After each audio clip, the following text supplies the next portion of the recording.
Welcome to the Intellectual Freedom Podcast, where the political, cultural, technological, and other influential forces of social and mass media are analyzed under the light of critical thinking. You will not find extremist dogma, political partisanship, or herd groupthink here. I won't attempt to convince you of anything. I want to take an unflinching look at complex, hard topics intellectually. In the end, I don't care what you think, just that you think critically, as this allows you to unleash your own intellectual freedom and creativity in how you view the world you live. I am Dr. David Hopkins, adjunct professor of the humanities, your guide on this journey. But enough with the introduction, let's get started. Society functions at its optimal level when nearly all people are conformists. This is a sad fact that those in power fully understand. Modern civilization needs many sheep but very few shepherds. Too many free thinkers is dangerous to the status quo. Thus, those that have power, they tend to manipulate the instruments of influence, which include our media, our public institutions, even social media. They do this in a way that keep the majority of people complacent, even blissfully happy following along with the narrative, whatever the narrative might be, and whatever the rich and the powerful want.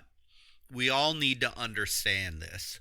See, society does a great job celebrating very loudly and vociferously those that make it. We celebrate our icons of business like Bill Gates starting his business in his garage, or sports heroes and politicians that come up from nothing and achieve greatness. For those in power, it's important to make sure the nonconformists are celebrated very loudly because it gives everyone hope. Hope that they can break out, even though those in power don't keep power. If everyone becomes a free thinker and everyone maximizes their own personal potential, people with hope are much easier to control than those without any hope. Yet, in general, for most, if we don't understand this complexity of conformity, we become part of the herd, just a cog in the machine. It really has always been that way. You know, the laws of civilization work the best when almost everyone conforms to the existing power structures. Conformity is the act of simply matching attitudes, beliefs, and behaviors to group norms and beliefs. Politics, or being part of the majority, or on social issues, it really doesn't matter. Conformity, you feel that pressure at varying levels depending on the situation and the opinion you may hold. Society has very specific rules. Some of them are incredibly explicit and they're written down, and others are implicit that you just know you should follow. And these norms, in whatever form they take, they're shared by a group of individuals, and that they guide your interactions with them. You know, you can have groups that are incredibly positive and the conformity influence is good, and others you may have that are toxic, or others that are oppressive. But the reality is the urge to conform to a group is very strong in all humans. So what I want to focus on with our discussion of conformity first and foremost is this phenomena that when you choose to conform to society and subjugate or even discard your own personal desires simply because it's easier to follow the path of least resistance of others rather than creating a new path. So one reason for conformity, that desire, because it's easier this way. occurs in our lives in both the small group, like your family, or society as a whole, like your political affiliations, and may result from, might just be some subtle unconscious influences when you don't even really sense something is going on, or sometimes it's very direct and it's very overt social pressure. The cancel culture that we see out there is a very overt social pressure. Now, I don't know how many times in my academic career I've had students come up to me and say something to the effect, I really want to pursue this career, but my parents say I need to do this as I can make more money. Or other times I'll hear something to the effect, I don't really want to be in college. I just choose to go to college because that's what I was expected to do right after high school. See, conformist decisions are often driven by, it's just easier. It's just easier to do what my parents want to do. It's just easier to do what society tells me I want to do. That's they're making the most obvious choice that a group wants them to make. So, for example, an African American may feel intense pressure to vote for a Democrat because that's what blacks do. Or a white rural man may feel the same pressure to vote Republicans because that's what our family and our culture hold as important values. It can cross any race, both sexes, any age group. These conformist ideals are held out. So we can't be dismissive of conformity, and we can't pretend that to not be a conformist is just simply as easy as, well, I'm just going to do whatever I want. That's too facile an approach to this really complex web of human interactions that we all live in. Decision making and communicating our unique self, it requires a really difficult balancing act. As on the one hand, human beings have this innate desire to be accepted. We were not designed to be alone. We need other people, and belonging to a group is incredibly important to us. Yet the group, whatever the group may be, often has goals and objectives and perspectives that are not in alignment all the time with who you as a person at your deepest level are all about. And this can leave an individual feeling very stifled or stuck or outright repressed. If we really think about it, it's easy to live in the world if you constantly conform to the wishes of society, your parents, your friends. As in this case, you're doing the bidding of the world and doing the bidding of other people. So there literally is no confrontation whatsoever. But at the same time, it's just as easy to be a nonconformist and follow your own thoughts and beliefs and opinions without any constraint whatsoever. There's a catch here, though. You have to live in complete solitude. Maybe you need to move to the Alaskan outback or move into the mountains of Montana by yourself. Then you will never have to conform to anyone. Both of those solutions are not adequate. The real victory, the real transcendence, and the real intellectually free person is the one who, in the middle of the craziness of our modern culture and all the competing factions that we have in politics and social media, family and social groups, that in the midst of all this, you're able to think critically and independently while at the same time living with the modern world, not for the modern world. I want to say that one last time. The real victory is when you can reach a place where you're living with the modern world, but not for the modern world. So trying to understand why people do the things that they do is an incredibly tricky undertaking. Yet we're going to take on this task as almost invariably our behavior is a function of our decisions we make, not our conditions from which we come from. If we can't accept this fact, then we are nothing more than low forms of life dependent on other variables for survival. And I refuse to accept that I'm controlled by others. And it's the fault of quote unquote other people for this and that and the other. Society is overwhelmed right now with people playing the blame game. In all honesty, I find this incredibly weak and not helpful in solving real problems. So if you find all the ills of society in your life being caused by other people, I hate to say this, but you will be a conformist.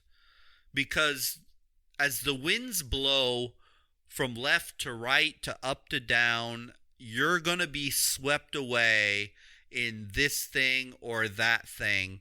Because until you can fully own your situation and you have a belief that other people are responsible for the things that happen in your life, you cannot break out of that conformist mindset, and you're going to blow where society takes you. We all have the ability to subordinate what others believe we should do and follow our own values and beliefs, no matter how uncomfortable. We can do it, but yet often we cower in fear and we fail at it. I fail at it. Every one of us at certain times in our lives do this. To break away from the herd mentality, we have to take the initiative and the responsibility to make things happen. Because if not, we will be swept away by this groupthink. So let's talk just for a minute about two types of people that are very easily swept away by the wave of conformity. And you may find pieces of you in either one of these.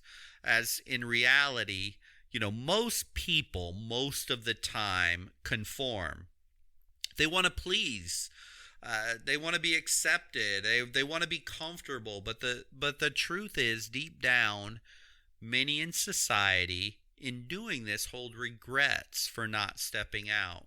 And it might not be immediate. It might be 1 year, 2 year, 5 year, 25 years down the road. But they regret not pushing themselves into something. Every person's something is different, but most bury that thing and they actually die with it. So the first person who tends to conform the easiest are people that are very reactive. They spend much of their life on the defensive. Things happen to them and then they react to them versus them acting out proactively. And they tend to be people that are more affected by their social environment. They always have a keen eye towards the changing social weather. People emotional and reactive are definitely in a lot more danger to become conformists than others. When people treat them well, for example, they feel well. When people don't, they become defensive, upset, sad, protective. It's a real thing in our modern world, the depression, anxiety, or anger that can explode on the scene, especially in social media, where instantaneous feedback can be given not just between the average individual and a movie star or a TV personality, but between each other. And when one is mocked or laughed at or minimized, we can easily be blown around and we can become conformists. The sad thing is, in that social media world, that conformity can even be pressured from people that someone may not even know personally or even met them face to face ever. People who are fixated or even addicted to the acceptance by others are in real danger of spending their lives as conformists. Reactive people also, they build their emotional lives around the behavior of others, empowering the weakness of other people to control them. Your ability to not be swept away by people's perception is the essence of an intellectually free, independent thinker. Now, it's important here to note, too, this does not mean that you become mean, evil, condescending and have to fight against the crowd as many times as there are insights we can gain from other people and value in the perceptions of the group. But it does mean you get caught up in the wave of their reaction and feel coerced to go along with it. That ends. That ends. But it doesn't mean you have to fight every single person or get in those mean-spirited debates that we often see online in the internet. You know, to fight against those reactionary tendencies in your own mind. Don't let intense feelings created by circumstances, by conditions, by the external environment, other people, sway you this way or that way. The independent free thinker is driven by their own internal values, which are carefully thought out and selected and internalized. You know, the second type of person I want to talk about are insecure people. They also tend to be conformists. You know, this insecurity can come from many circumstances. Life is really hard and it's not fair, and I would never deny that. Many people have been through a whole lot. Having been a foster parent for many years, I'm blown away by what human beings will do to other people sometimes.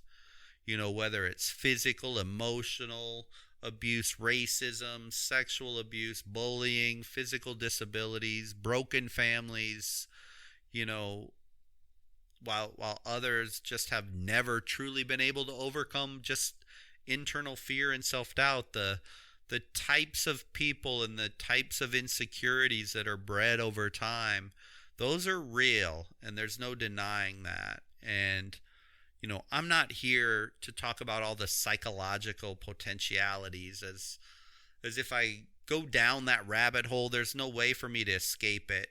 Yet time and time again, regardless of the past, stories emerge of people who came from horrors and circumstances far worse than I could ever imagine, and they transcend them to rise above the conformist crowd. It is possible, and it does happen every single day. But as we look at insecure people, they have a very high propensity to clone or attempt to be like somebody else, to sort of mold that other person or that other group and melt them into their own thinking, as if that will strengthen them. They fail to realize one critical component, that the true strength of their own life is not the sameness, but the uniqueness of their life. I recently ran across an article, and it really stunned me. You know, when you read online now, almost nothing seems shocking anymore, but it was a story about a German model, and her name was Martina Big, and you can look her up, and I'm sure you'll find her out there. And she went through some extreme body modification. What she did is she injected a tanning material to literally turn herself into a black woman when she was a white blonde from Germany. She said this, and this is why I think it fits so perfectly. She said in this article, quote, "If my transformation continues to be so good, I will soon be identical to other black women. You cannot imagine. It is a great feeling to become more and more a black woman," end quote. The piece of that struck me the most was she said, "I will soon be identical to other black women." Now, I don't know this person, but from what I read and what I see pictures of her as a child, I sense extreme insecurity in her look and in her persona.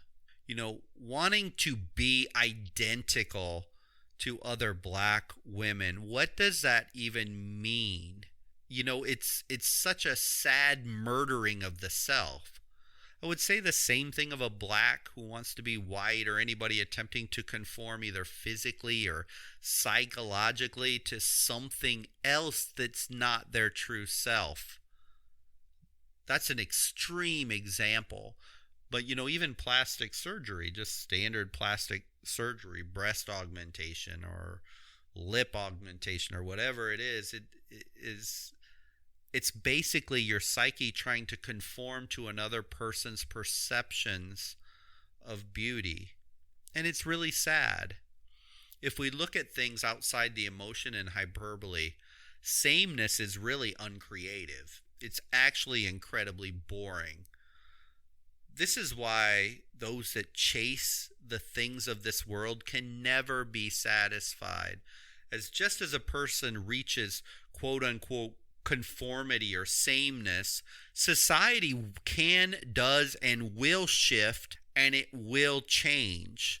And then the person will be left chasing again. And the danger in all that is the further and further one chases down that path, the further and further they come from discovering their true self. And in the end of life, you can't escape yourself. You are who you are. You see this over and over again. Popular songs, they rise, they reach the top, then they fall from the charts, and there's a new innovation, and then all of a sudden you have one song reach, and then copycats appear, and then it changes. Fashions come into style. They fall out of style, then they'll reemerge, kind of refreshed later on. Plastic surgery that adds youth today, it's going to need repair tomorrow. Those chasing of things that are outside of yourself will leave a person incredibly empty. Conformity can be a deadly poison. Cultural and societal morals, values, and norms, they are always in a state of change. It is possible that a person spends so much time pursuing what they perceive as important to society in this desperate attempt to fit in that the person fails to discover their own life, their own passions, their own beliefs, their own values, their own hopes, their own dreams. And insecurity can drive this person or you or me to a meandering, meaningless chasing of things. And that's a sad, sad existence. So, the next question, what has bred this concept of conformity in modern society? It's ironic that the world of technology, social media, and connectivity, and, the ability to say what you want when you want to do it, it was supposed to bring about this radical change of individualism, but it has not. So what's causing the conformity? Obviously many will say the mass media, social media, other technological innovations, the filter bubbles, the algorithms that track everything we do. And all of this is definitely true. But I believe there is a more long-running, more perverse culprit than any of these. And it's more controversial, especially coming from a college instructor. I think it's the institution of education. Not the seeking of knowledge, wisdom, understanding, technical expertise, but the actual institution of education, because there definitely is a difference. Just as there is an institution of religion versus the teachings of religion, we're conditioned to believe the institution of education is a key, if not the key, to success in our modern world. I would actually argue the opposite. School trains children to be obedient followers, someday good employees, and someday good consumers. The institution of education fits perfectly into the conformist mindset. Now, before you judge me with blasphemy as a college professor, just hear me out for a minute. The truth is, if we look at it, history is loaded with non-institutionally trained leaders. Many, many well-known Americans never went through that 12-year ringer our kids currently go through, and they turned out all right. George Washington, Benjamin Franklin, Thomas Jefferson, Abraham Lincoln. Someone taught them, to be sure, but they were not products of a school system, and not one of them was ever graduated from a secondary school. And, in fact, most of the most brilliant thinkers we know in the history of the world had no formal educational training. Well, sometimes they didn't even exist, and other times they just flat out bypassed them or did terrible in school. Throughout most of the American history, we didn't generally even go to high school, yet unschooled rose to be admirals like Admiral Farragut, inventors like Edison, captains of industry, Carnegies and Rockefellers, writers like Herman Melville, Mark Twain, and Conrad, and even scholars like Margaret Mead. What I know of our K-12 system from firsthand knowledge from teachers and more frequently from high school students that enter my college classroom is sadly that our public education system is a joke. It's a waste of time for the most part.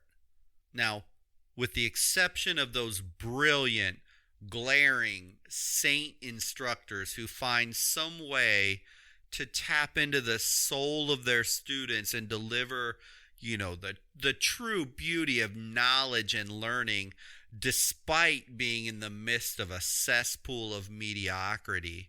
To those brilliant few in K-12, I completely tip my hat in admiration for how you uphold the field of real teaching in the midst of institutional depravity.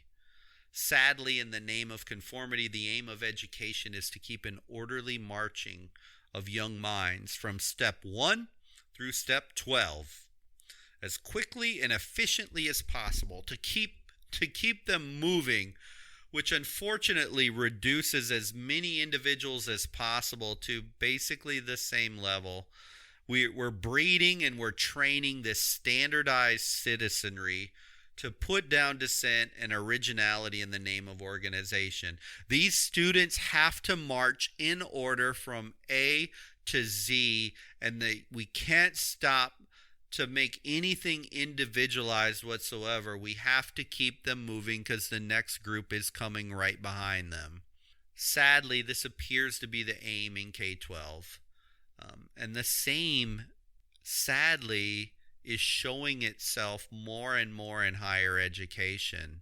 Nonconformists among faculty and students are often quietly dismissed from the conversation, or sometimes very publicly removed from their jobs if their politics or social views do not perfectly meld with where the social justice or political whims may be blowing at the time.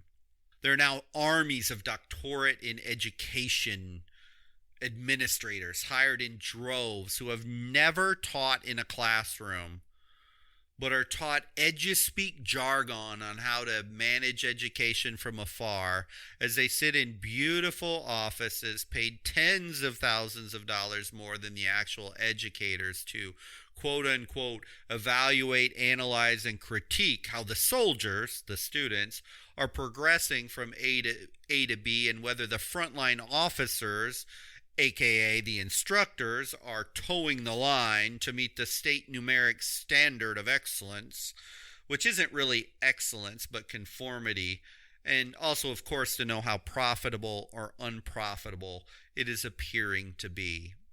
Now, it's wrong for me to overgeneralize everyone, as I can say I've worked with and continue to work with some exceptional administrators. As far as administrators go, as they're often under the same pressures from a different level than the faculty are to conform. Deans report to provosts, provosts report to presidents, presidents to board of directors, and so on and so forth till we get to the money at the state level and ultimately the federal government level. So nothing is easy at any level for the nonconformists to survive. The machine is set up, and it's really hard to change the ingrained mentality. I can mock a bit the administrator, as I have been one for many, many years, and I've held roles of academic dean. I've been a vice president of academic affairs. I've been a school president at various times. So I get what administrators go through. Yet the fact remains there are far too many administrators, far too many degrees in education administration, with so many specialties and subspecialties and billions of dollars poured into this educational machine that literally have zero impact on the intimate and potentially life-altering moment in the classroom where a student grasps something or is inspired by something that shapes their lives forever. There's just way too much administering to warrant the significance administrators tend to put on themselves and their role way up in their plush offices, far away from the classroom and the learning. The further away from the classroom we get, the more and more policy breeds conformity. I hope some administrators are listening to me and consider deeply and honestly how their policies stifle and sometimes prohibit intellectual freedom and breeds conformity, not excellence for our students and future decision makers in this country. As a final note on this topic to administrators, how about this? Keep all your personal politics out of education. It is absurdity that embarrasses the intellectual mind for administrators, K-12 schools, even fellow instructors and colleges to choose a quote-unquote good or quote-unquote bad between the two current political parties and then push that party's propaganda on our students as fact. Shame on the instructor, shame on the administrator who does this. I always tell my students, day one of class, I don't care what you think. Just that you learn to form your opinions based on critical thinking, logic, rational thought process. I tell them I'll show you how to arrive at conclusions, but it's your job to reach your own conclusions in your own life and your own circumstance. If any administrator is listening to this podcast for true intellectual freedom, remove your personal political opinion from any and all discussions in the institution. We need to celebrate students thinking properly, not personally gaining another sheep convert to either the Democrat or the Republican Party. It shows a very small mind, a closed perspective to preach or espouse the greatness of one of these two parties or degrade the other. Neither is worthy of greatness. Both of them fall short. We need thinkers, not sheep. And to try to influence students to one party or the other based on one's own opinion is a betrayal of true education. We need to show students both sides honestly, ethically, without personal bias. We should want each and every student to be politically active, but we should encourage them to evaluate both sides without prejudice and draw their own conclusions. We should not be breeding codependent children, accepting our views because we told them to. We should be breeding open-minded adult thinkers who arrive at their own decisions. But enough for me on this topic. Glad I got that off my chest. It's important, but let's return a moment to how this institution of education got started, so we can understand where it's going. It actually began roughly, it didn't get going till about 1905 to around 1950. But even after it was institutionalized, and it started to grow almost nonstop and unchecked for over 100 years now. But And it was a slow movement, but this compulsory education idea, it eventually gained widespread support. And by the time we got to the 1940s, 1950s, it was just pretty much accepted as fact and truth and a way of life that Americans would spend their time in the public education system. And so, thus, students were educated to conform. From the time they enter in kindergarten and now pre-kindergarten, it kind of goes like this. We teach them, sit here, do this, study this next, take this test, pass this test, then proceed to the next level. Complete this level by passing this test. Congratulations! Here's your first piece of paper. Now take that piece of paper to this school. Progress through this curriculum in this order that I tell you to do it in. Then you will accumulate these credits. And then once you do it long enough with a certain numeric GPA value, then we will grant you the title of being quote-unquote well-rounded. Then you can study new topics to be quote-unquote functional. Then we'll give you this piece of paper. And with this piece of paper, you can now go to this employer. And with the piece of paper, it tells you how smart you are and how impressive it is that you have this piece of paper from this school. And then you're quote unquote qualified to do this job as specified on this job description. But there's a catch. To get to the next level of your career, I hate to tell you this, but you need to go back and get another piece of paper. Go back to this other institution. It's a really important institution with a really important degree, and you're going to study really hard topics. So then once again, you're going to take these specific classes in this specific order. Then you can be conferred an even bigger, more important piece of paper with even a more fancy gown that you can put on at graduation. And then you'll be quote unquote smart enough to be eligible to do this higher level job based on this training, and so on and so forth. It's sad, it's scary, it's depressing, it's devoid of creativity and true intellectual curiosity. Education is one of the biggest breeders of conformity that we have in society. We need to understand this. Does not mean you don't go to college, but we need to understand this, and we need to put pressure on our education institutions so that we bring back a focus on knowledge and learning, and not on going through step A, step B, step C. See, just going through steps doesn't teach anybody to be anything but a conformist.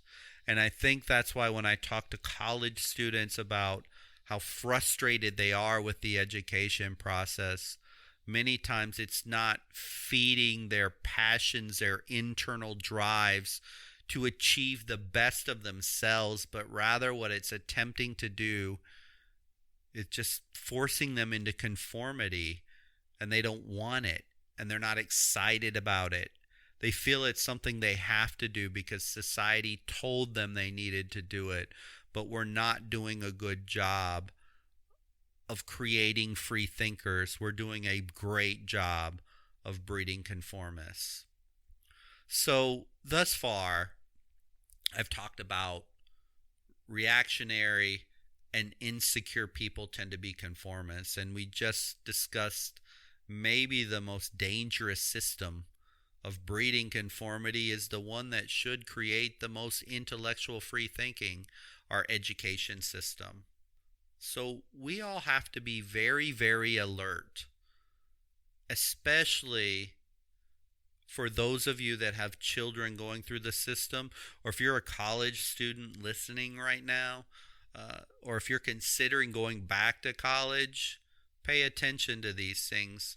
There are practical things in our own lives, no matter what we do, so we don't fall into that conformity trap.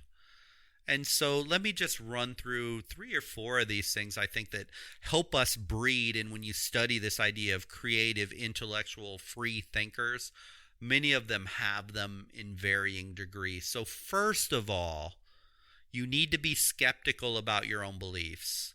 The first and foremost important thing you need to do in order to walk the path of nonconformity is to question all the beliefs that have been handed to you by tradition. Since birth, we have been exposed to life. All of us have went through different things in different ways. And we need to be honest in self-reflection of those things that we are conforming that really we should not be. Secondly, we need to evaluate what's holding ourselves back, or what is holding you back. We can begin to break away or at least distance ourselves from our weaknesses. From a very early age, we learn to do things we don't enjoy. To be in the company of people we don't necessarily like, to work in jobs that we hate without ever complaining about it. There comes a point where you have to grow up, not just get older, and evaluate those pieces of your life that might be holding you back. Thirdly, you need to quiet that noise and learn to listen to yourself. Instead of just doing things because you should do them, find and do those things you love doing. And when you find them, just start doing them. I know it's simplistic, but what gives you meaning and purpose to your life? What are things that bring joy and laughter to your life? You need to just re-engage with those things. Re-engage with groups that fit that thing, whatever that thing is. And you can't get that thing if it's not readily apparent until you quiet yourself down and listen to yourself. Whatever it is, you may say, well, that doesn't have any value for me because I'm not going to make any money doing that. It might not be lucrative. It might not even be a career change as you start. But the key thing is, intellectually, mentally, you begin to follow what you love and you engage with it and you invest time in it. And in doing so, it kind of takes you out of a conformist mindset and puts you back in touch with those things that make you you. And there's great power in that, even if it just on the surface isn't going to bring you tons of cash out of the gate. It will advance you. And who knows what it is? It may actually someday lead you down a new career, a new life, a lucrative engagement. Who knows? But you have to quiet the noise and you have to listen to yourself. And then finally, it's time to be honest with other people. And this is one of the hardest things. As if you want to create your own path in life, you need to be true to yourself and to others. Stop saying yes all the time to other people when you feel like and you want to say no. This doesn't mean that you are mean-spirited or loud or obnoxious, condescending, but there comes a point where to break out of conformity, you need to let others know where you stand and what you want and why you want it. This can take a lot of time, but it is the most important step to separating yourself from that conformist herd mentality. In the end, don't let other people's opinions, their voices, or tactics pressure you. But just as importantly, don't let your desire for comfort and ease seduce you into conforming, because life is easier just fitting in. Both of them are equally dangerous. So as you go through your life, have your antennas up, have your radar on for both of these. Because when you begin to follow your true values, your true passions, and honestly express yourself, you will begin to live the life you were meant to live. The one that ends where you're supposed to end, not where somebody else thinks you should be. You know, an amazing thing can happen when you break free and become an independent thinker.